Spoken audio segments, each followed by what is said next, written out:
Hello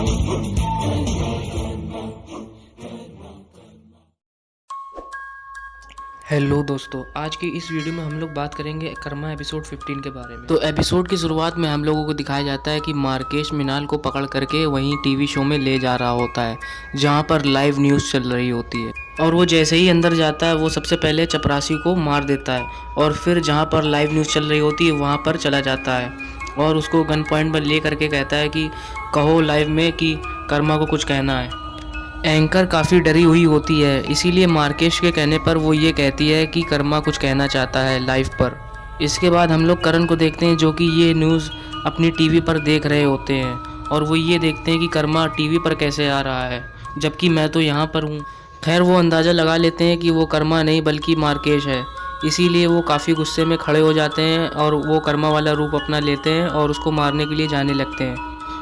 लेकिन तभी वहाँ पर ज्ञानी महिला आ करके उनको ऐसा करने के लिए रोक देती है और वो ये कहती है कि तुम्हारे सितारे तुम्हारी तरफ नहीं है बल्कि मार्केश की तरफ हैं, इसीलिए तुम अभी उसको मारने के लिए जाओगे तो तुमको खतरा हो सकता है। और तो और तुम्हारे पास लावामुखी तलवार भी नहीं है जिससे तुम मार्केश को मार सकते हो। इसके बाद सीन चेंज होता है और हम लोग को माया दिखाई जाती है जो कि उसी टीवी चैनल की तरफ जा रही होती है। उसको रास्ते में चपरासी मरा हुआ मिलता है और उसको उसकी हालत देख करके बहुत हंसी आती है। इसके बाद सीन चेंज होता है और हम लोग को असली कर्मा दिखाया जाता है जो कि उसी टीवी चैनल पर आया था मार्केश को रोकने के लिए। तभी मार्केश के लोग उनको आकर के रोकने लगते हैं और यहाँ पर एक अच्छी खासी फाइट भी होती है और वहाँ पर एक फ़ोटोग्राफ़र भी आ जाता है जो कि कर्मा के फ़ाइट सीन की फ़ोटो खींच रहा होता है। और कर्मा सबको हराने के बाद उस फोटोग्राफ़र से कहते हैं कि जाओ पहले एम्बुलेंस को बुलाओ, फ़ोटो बाद में खींचना।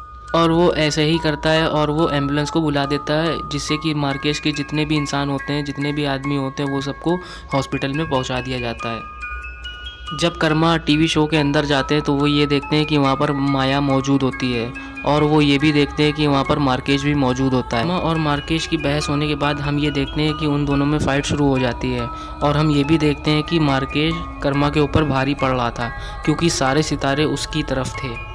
और यहाँ पर फाइनली मार्केश कर्मा को मारने ही वाला था, लेकिन तभी वहाँ पर मिनाल आ जाती है और उसको ऐसा करने के लिए रोकने लगती है। गुस्से में आकर मार्केश मिनाल को पकड़ता है और उसको रोड में फेंक देता है जिससे उसका वहाँ पर एक्सीडेंट हो जाता है और वो बेहोश हो जाती है। उसके बाद हम लोगों को दिखाया जाता है कि सारे सितारे अब कर्मा की तरफ होने लगते हैं और वो सारी शक्ति मिला करके एक कर्मा के अंदर चली जाती है।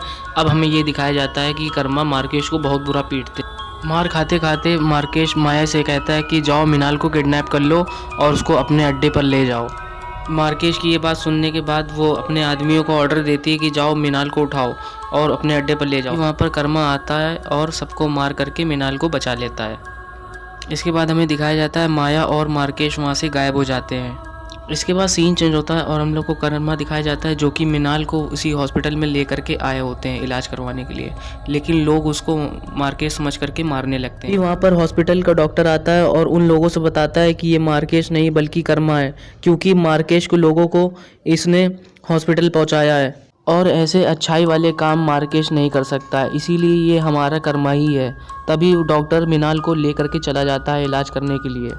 इसके बाद सीन चेंज होता है और हम लोग को कर्मा दिखाया जाता है जो कि उसी माया के अड्डे में पहुंच चुके होते हैं क्योंकि उनको माया का अड्डा पता होता है। तभी वहां पर माया आती है और अपने कुछ निंजास को ऑर्डर देती है कि कर्मा को मारो। एक अच्छी खासी फाइट होती है कर्मा और निंजास के बीच में जिसमें कि कर्मा निंजास के ऊपर भारी पड़ रहे होते हैं।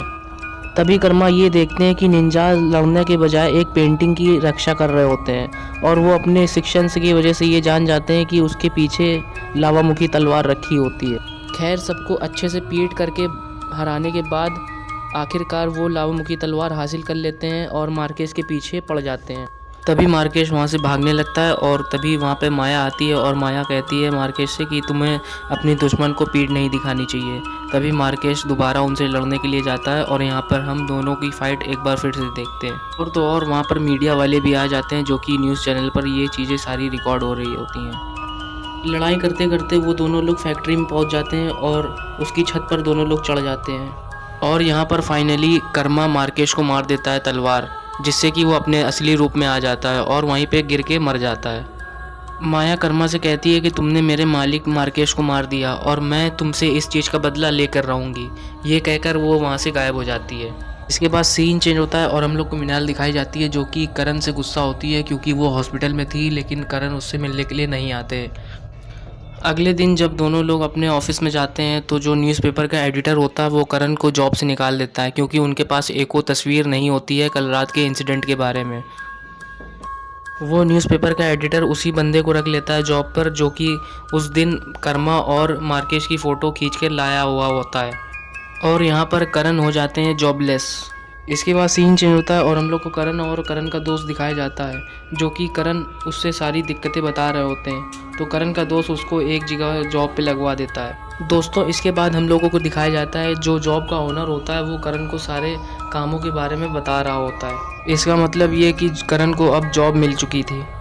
इसके बाद सीन चेंज होता है और हम लोग दूसरी तरफ ये देखते हैं कि मार्केश अभी मरा नहीं, मार्केश अभी ज़िंदा है।